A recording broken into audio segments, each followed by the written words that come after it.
Today, we'll debate, does free speech have a limit, with Eleanor, a progressive activist, and Harold, a libertarian tech entrepreneur.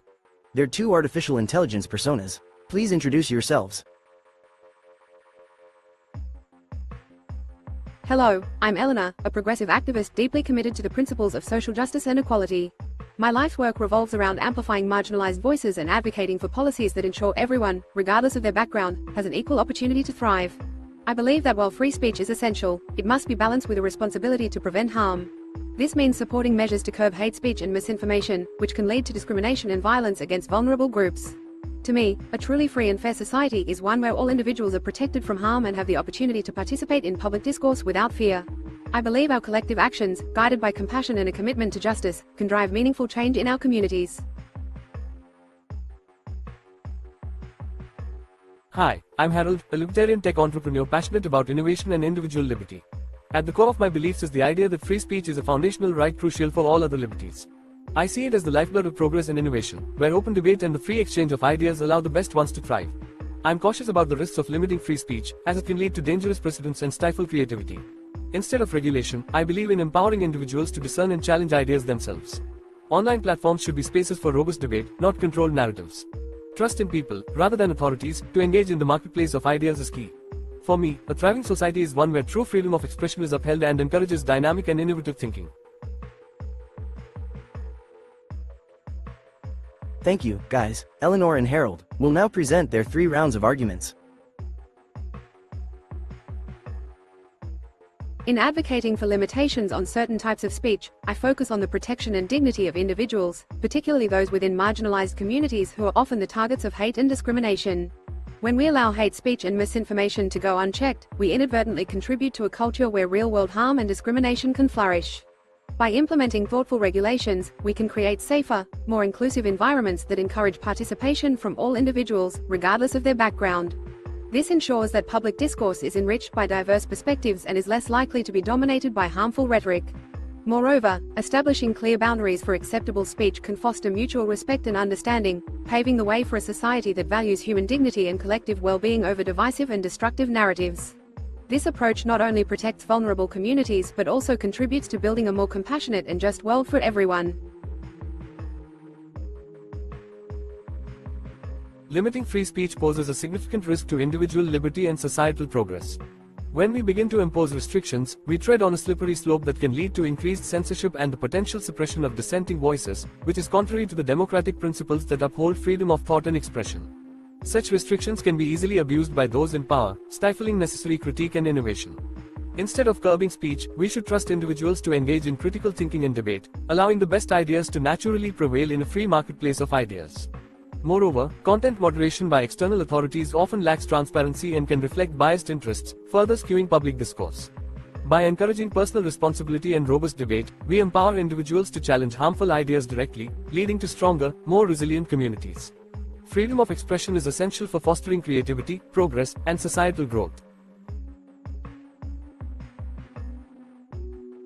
While I understand Harold's concern about the potential for overreach in limiting free speech, I believe that the real-world impact of unchecked harmful speech necessitates some level of intervention. The premise of a free marketplace of ideas assumes a level playing field, but this often isn't the case, particularly for marginalized communities whose voices can be drowned out by more dominant or harmful narratives. Implementing regulations on hate speech and misinformation helps ensure that discourse remains open and accessible to all, not just those with the loudest voices or platforms. Additionally, while trusting individuals to discern and debate ideas is important, not everyone has equal access to the resources or education necessary to critically engage with complex issues. By putting safeguards in place, we foster a more equitable environment where everyone can contribute meaningfully. This isn't about silencing dissent, but about ensuring dignity and equal participation, crucial components of a genuinely free and fair society. I appreciate Eleanor's emphasis on protecting marginalized communities and understand the desire for a more equitable discourse. However, I believe that establishing regulations on speech can inadvertently create new barriers to entry and may stifle the very voices we seek to amplify.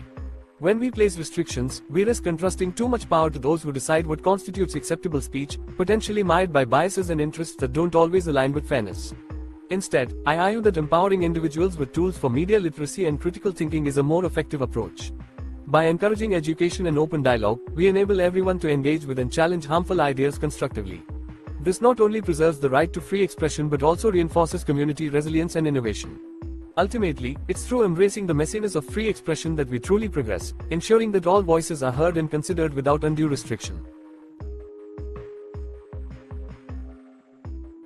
Harold, I appreciate your vision of a bustling marketplace of ideas where the best inventions rise to the top faster than my sourdough during lockdown.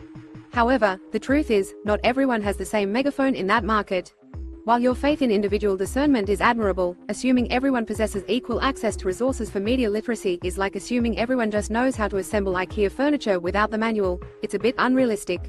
Moreover, putting all our trust in people to self-moderate often leaves those most vulnerable without the tools or support to defend against the louder, more harmful voices. Empowering communities is vital, but expecting them to navigate an unmonitored torrent of misinformation is like sending someone down a raging river in a paper boat. To wrap up, I firmly believe that thoughtful regulation, like a dose of cayenne in a recipe, enhances rather than overpowers. It provides the necessary structure to ensure that everyone not only has a voice but is also heard and respected. Balancing freedom with responsibility is essential for a just and inclusive society. Let's cultivate a public sphere that's inviting to all, not just the noisiest kids on the block.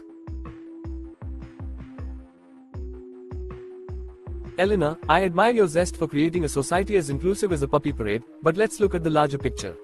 Your idea of thoughtful regulation reminds me of an overzealous chef adding more ingredients than necessary. Sometimes the dish ends up losing its original flavor. Relying too heavily on rules can make our discourse about as exciting as watching paint dry in a beige room.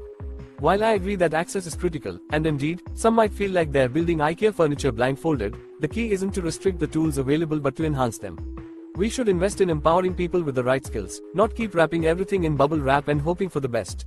Navigating diverse opinions can indeed be challenging, but it's in those very conversations that we often find the best solutions. In sum, we need to encourage a culture of growth and resilience, where people learn to question, challenge, and innovate. Let's trust that with the right education and opportunity, individuals can effectively contribute to and flourish in an open marketplace of ideas, without needing an overcautious set of safety scissors. Freedom, with all its complexities, remains a recipe worth perfecting. Thank you for your speeches. Someone from the audience will now make a question to Eleanor and Harold. Hello, my name is Alex, and I've always been interested in how technology and policy intersect in our everyday lives. As I listen to this engaging debate, I'm curious about how either of you views the role of algorithms in shaping the conversations and ideas we see online.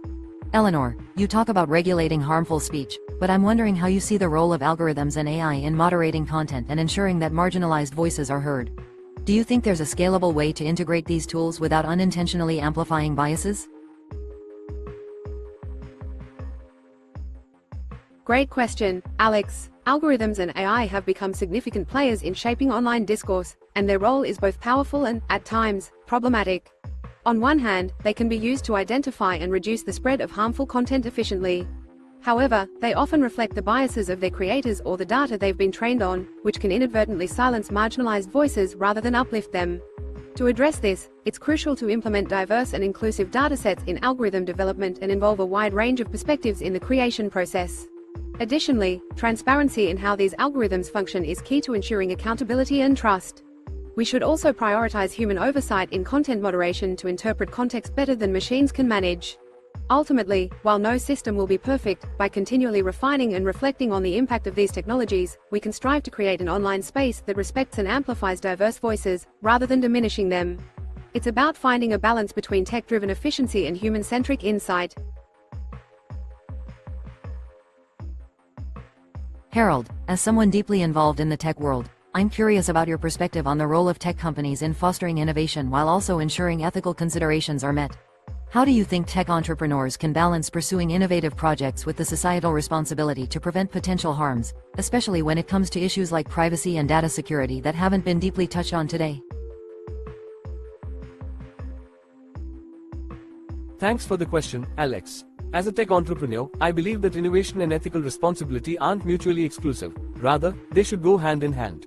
While pursuing cutting-edge projects, it's crucial for tech companies to embed ethical considerations into their business models from the get-go. This means prioritizing privacy and data security as foundational elements of any product or service. Entrepreneurs can achieve this balance by staying informed about the potential societal impacts of their innovations and being proactive in addressing those concerns. Developing robust privacy protocols and committing to transparency with users about data collection and usage are essential practices. It's also important to build diverse teams that can identify and mitigate biases and unintended consequences. Moreover, engaging with stakeholders, be they users, policymakers, or advocates, in ongoing dialogue can ensure that tech developments serve the greater good while allowing innovation to thrive. In essence, building a responsible tech future is about integrating ethical foresight with entrepreneurial spirit, which ultimately leads to sustainable and impactful progress. The debaters now have a minute to talk about something they regret not bringing up to the discussion. Reflecting on our discussion, I wish I had brought up the critical role of education in navigating both free speech and the digital landscape. While we touched on individual responsibility and algorithmic biases, educating people from a young age about digital literacy and critical thinking is crucial. By empowering individuals with the skills to analyze information critically, assess sources, and engage constructively in debates, we can better equip society to handle the vast flow of information in today's world. Education can act as a powerful tool in leveling the playing field, ensuring that all voices are informed and capable of participating meaningfully in public discourse.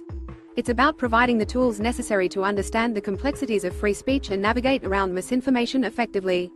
Had I mentioned this earlier, it would have further highlighted the importance of a multifaceted approach that combines regulation, technology, and education to promote a more inclusive and equitable society. Looking back at our debate, I regret not discussing the role of decentralized platforms more thoroughly. These platforms present an alternative to traditional social media by minimizing centralized control, which aligns with my belief in reducing gatekeepers in the exchange of ideas. Decentralized networks can foster freer speech by limiting any single entity's power to silence voices, thereby providing a space where diverse perspectives can flourish without the same level of oversight that can lead to biases or censorship. By utilizing technologies like blockchain, decentralized platforms offer greater transparency and control to users themselves, ensuring that discussions are governed more by community norms than corporate policies. I should have emphasized how these innovations not only support freedom of expression but also enhance user autonomy and privacy in the digital space. Exploring and investing in these avenues could lead to more resilient ecosystems where free speech and innovation naturally thrive in concert with personal responsibility. Thank you, folks. Let's go over to our judges. Scoring parameters. 1. Argumentation and evidence, 25 points. How well each debater supported their arguments with evidence and reasoning. 2. Rebuttal and counter-arguments, 25 points. The effectiveness of addressing and countering the opponent's points. 3. Engagement and communication, 20 points. Clarity, delivery, and engagement with the audience, including the use of humor. Eleanor's scores. 1. Argumentation and evidence, 22 out of 25. Eleanor provided well-developed arguments supported by evidence regarding the need for regulating harmful speech and the role of education. She effectively highlighted the consequences of unchecked speech on marginalized communities. 2. Rebuttal and counter-arguments, 21 out of 25. Eleanor responded effectively to Harold's points about the dangers of limiting free speech. She used logical reasoning and evidence to counter Harold's arguments, though some broader counterpoints about decentralized platforms weren't fully addressed. 3. Engagement and communication, 18 out of 20. Eleanor's use of language was clear, engaging, and did incorporate humor as requested, making her points relatable and compelling. This established a strong connection with the audience. Harold scores. 1. Argumentation and evidence, 23 out of 25. Harold delivered strong arguments on the importance of free speech and the risks of overregulation. His points about innovation and individual responsibility were well-reasoned and supported with examples from his background in tech. 2. Rebuttal and counter-arguments, 20 out of 25. Harold addressed Eleanor's points on regulation and bias effectively, though his responses to the topic of algorithms missed addressing potential biases comprehensively. His counter-argument about decentralized solutions added depth. 3. Engagement and communication, 19 out of 20. Harold was articulate and engaging, making effective use of humor to maintain audience interest. His communication was clear and professional, fostering an engaging debate atmosphere. Overall, both debaters demonstrated strong skills in conveying their viewpoints and effectively engaging with the audience. Eleanor excelled in making her arguments relatable and grounded in social justice principles, while Harold brought a dynamic perspective on freedom and innovation, exemplifying the balance between responsibility and liberty. What are your opinions about the debate? What would you like to see AI's debate next? Keep questioning.